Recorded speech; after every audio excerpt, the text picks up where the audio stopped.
Good morning. The government is to deport more than 60 Bolivians who arrived last week by cruise ship in the port of Barcelona but were not allowed to disembark because their visas were false. The government office in Barcelona said 65 of the 69 Bolivians who arrived will be flown to the Bolivian city of Santa Cruz. The plane will be paid for by MSC Cruises, which owns the ship in which they arrived from Brazil.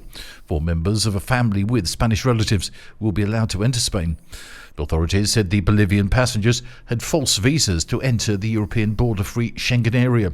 The Bolivians' visa problems meant the cruise ship with more than 1,000 passengers was stuck for 2 days in Barcelona and unable to continue on its route until the situation was resolved.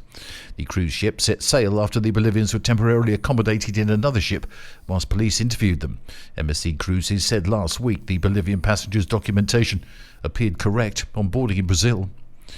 Britain is demanding that its RAF base on Gibraltar remains unaffected by a post-Brexit border deal with Spain as talks resume today. UK government insiders say operational independence at the site is a red line in the negotiations. Lord Cameron, the British Foreign Secretary, is set to head to Brussels today to meet his opposite numbers from Spain and the European Union, as well as the leader of Gibraltar. There is hope that an agreement on the border arrangements can be reached in the coming weeks after years of uncertainty and rounds of talks following the Brexit vote in 2016. Early June is being seen as a deadline for a deal. The European Parliament elections are held then, which will be followed by the disruption of European Commission figures being reshuffled.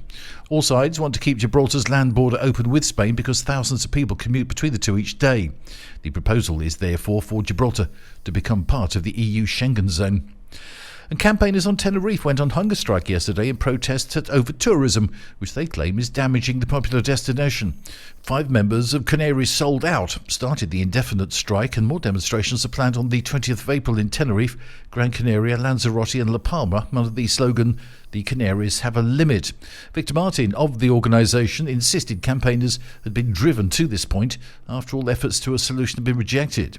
Mr Martin said protesters plan to form a human chain around those who are taking part in the hunger strike in a church in La Laguna in Tenerife. The group demands authorities stop works at 2 hotel developments.